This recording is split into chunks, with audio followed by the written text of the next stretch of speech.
The land looked ideal, with 20 acres and a perfect southwest exposure. The Truchards were intrigued as to why no one was planting grapes in this area. The Carneros Valley was too cool to ripen quality grapes. More importantly, the shallow clay hillsides make little groundwater available to maintain a vineyard. They were told growing grapes in Carneros region was not possible. But the persistent soul of a Texan farmer knew this was the home for the Truchard family vineyard. Never easily discouraged, Truchard had a plan, and the rest is history.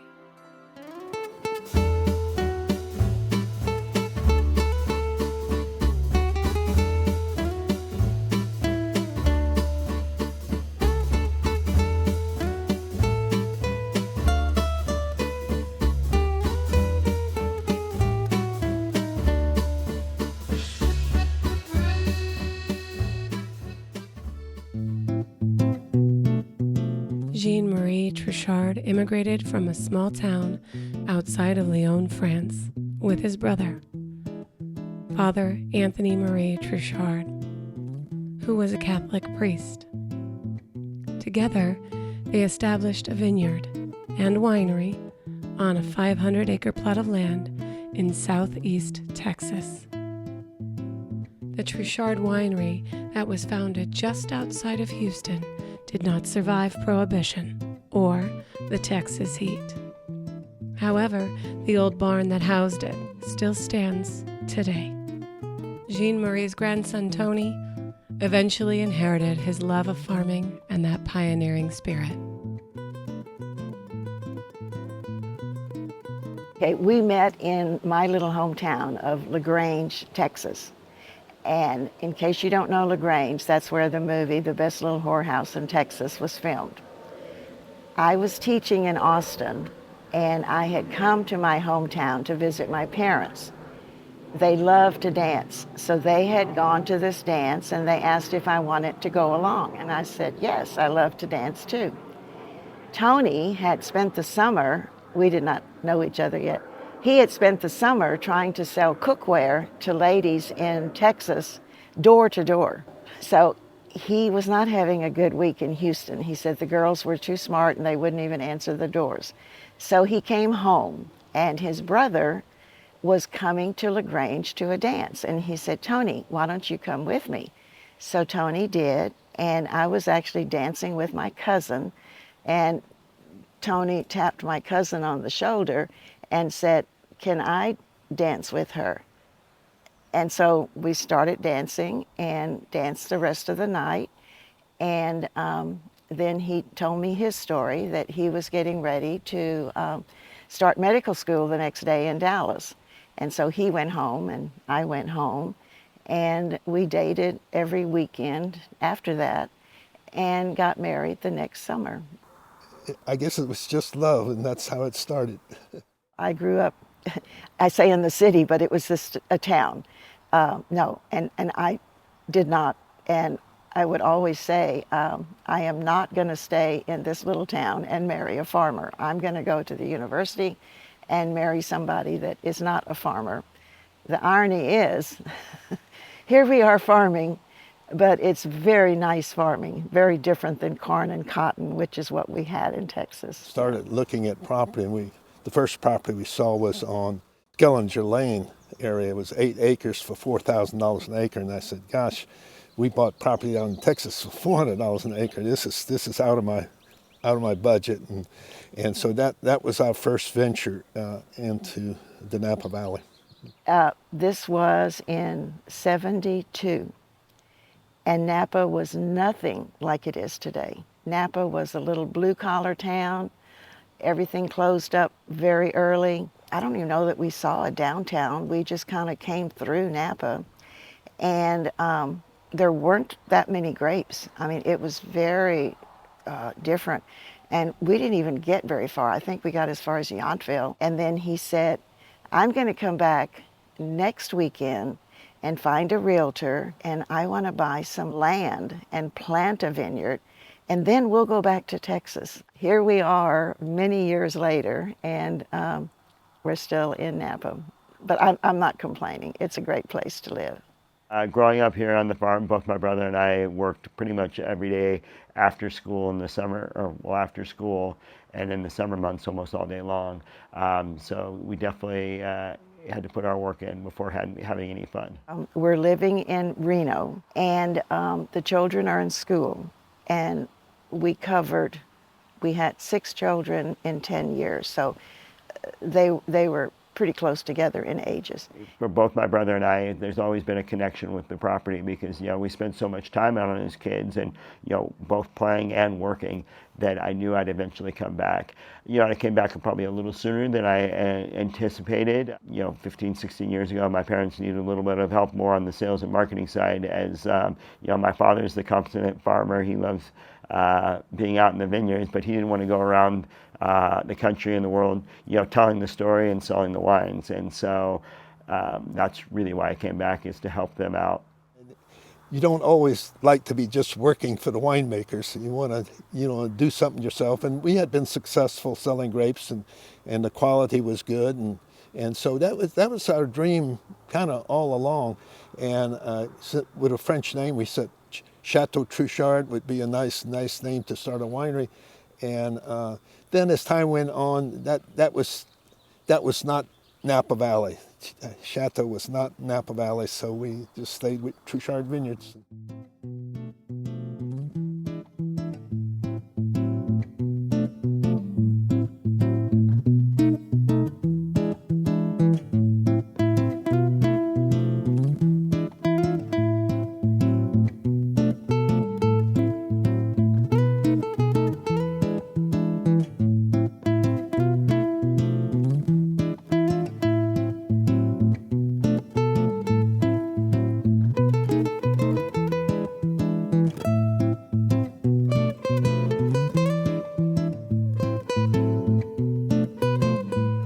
They let me do what I like to do, which is make wine. So I'm able to, like I said, work with this really great fruit, make it into really nice wine, hopefully every year. Some years better than others. And that's what I like to do. I like to be in this cave. I like to get my hands dirty. I like to, roll barrels around, and in a big place I wouldn't be able to do that. This is where I belong. I run the hospitality here along with my friend Justin. 100%. My favorite part is connecting with the guests. And it's a family business. It's it's a small, tight-knit group of people, and sometimes we agree, sometimes we disagree, like a family. So there's your normal disagreements here and there, but everybody works it out. At the end of the day, we're all in this together. So you make it work.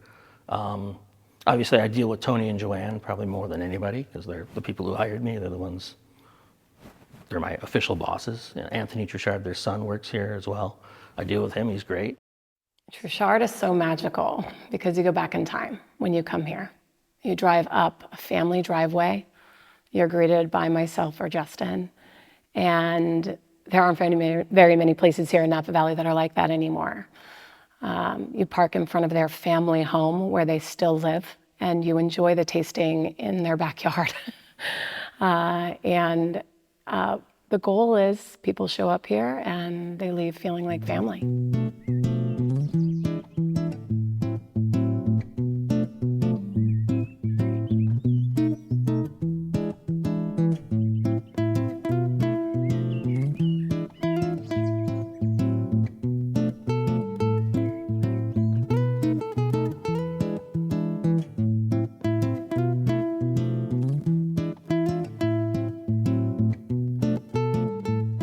I do some of everything. I started here many years ago, and I started only at the time doing tastings. This was actually going to be my little job that I tried to figure out what I wanted to do with my life. 25 years later, here I am. So now I do accounts payable, accounts receivable, all of the custom stuff. I do event planning and tours as needed. I wear a lot of hats, but it's super fun because there's nothing like showing people this place. This place is incredible. As soon as that wine's put into bottle, everything from there on out is my job. And so, we kind of each have our own lines and roles. And, of course, there's, talk and consulting about what might work better in different areas of those. But we really kind of all fly solo in those patterns. Having the opportunity to share Tony and Joanne's story with the world is magic. That, and then Tony is an incredibly good farmer, grew up on a farm, it's in his blood. So, I mean, he's involved every day in the vineyard, and that's what you have to have. You have to have somebody out there who is, committed. He's obviously committed, vested, and, cares about what he's doing. He's got the passion for it, and he's good at what he does. I remember when I first came to work here, Joanne says to me very sweetly, on like maybe my second or third day, she's like, "Now, I expect your family to always be number one, but can we always be number two?" And it's just so sweet. That's just the kind of people. And because of Tony and Joanne's story and where it started and where it's now at, allowing myself to still have the opportunity to share that with other people when a lot of the other places in the valley have lost that is a gem. Oh, I love coming to work every day.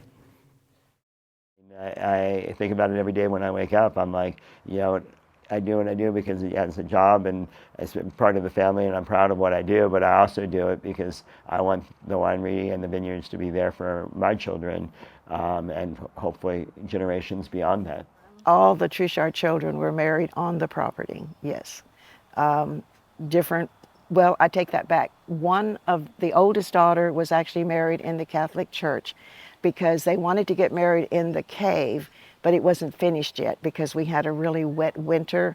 And so by that summer, it wasn't ready. So she and Dan got married in the Catholic Church, but then they had their reception all out here. Yeah, but every one of them got married at some part here. I don't know if anyone can picture what this place, this whole area was when we came here.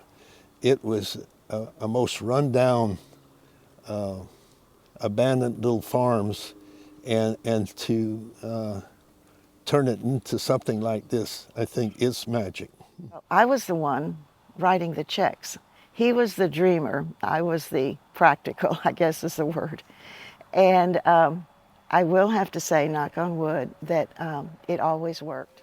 Financing was one. I remember walking up and down the streets in Napa talking to bankers about a loan to get started. Then as the years went on, we were spending more than we were making, and I guess that didn't sit well with my wife. Every time I'd have to do a financial paper or something and go to the bank and get another loan, and the value kept going up, and so we were always able to reinvest and reinvest and reinvest.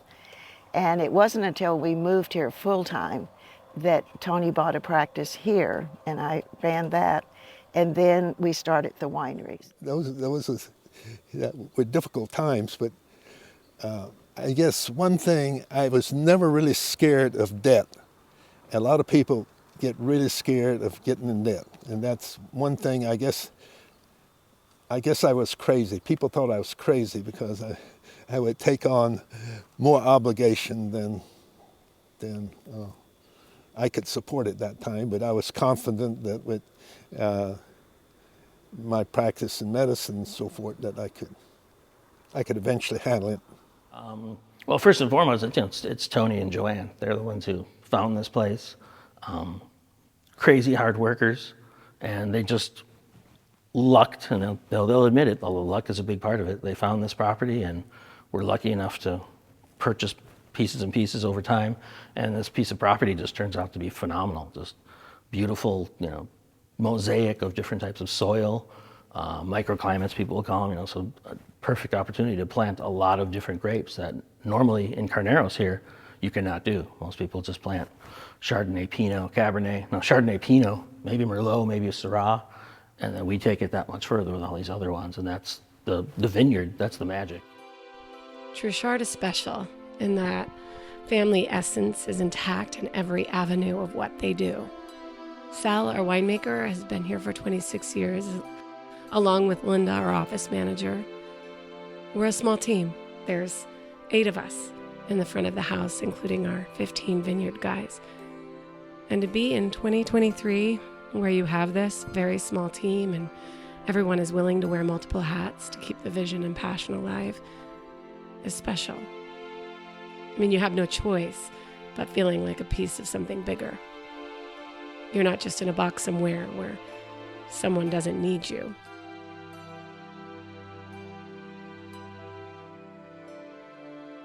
And especially when it comes to something like hospitality, which I love to do, it's something that is undervalued in a lot of different places.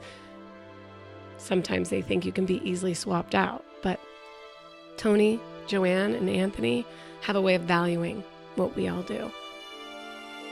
And that makes you feel really great.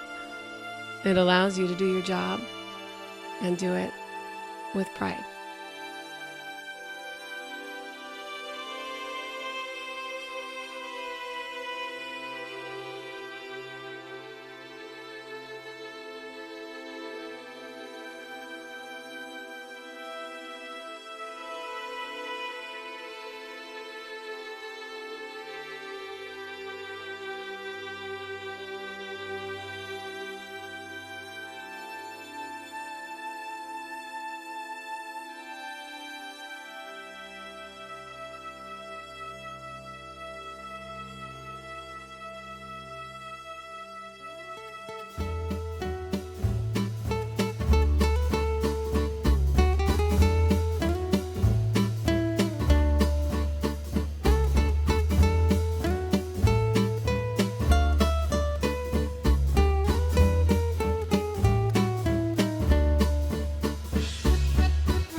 My favorite Truchard wine is Roussan. It's a very unusual wine, and it has become very popular. My favorite Truchard wine, and it's probably been since I've been here since day one, is our Syrah. The Syrah is phenomenal. Well, the Roussan for me is just so versatile, it's so refreshing, it's so fresh. All of the wines. Syrah with a big fat steak. Probably the Chardonnay. Yeah, probably the Chardonnay. If you think about it, I never even thought about this, but the first winery we ever sold grapes to was Carneros Creek Winery, and they helped us a lot. And we were in their winery one day, and I looked at their barrels, and usually what people will do, they will put the first part of the name. So our name is Truchard. I never even thought about it. They had the True, and then they had the Chard for Chardonnay. So I was like, oh my gosh, Truchard. And so we've actually had visitors that have come here and say, Truchard, how did you pick that name? And I go, I didn't, I married him.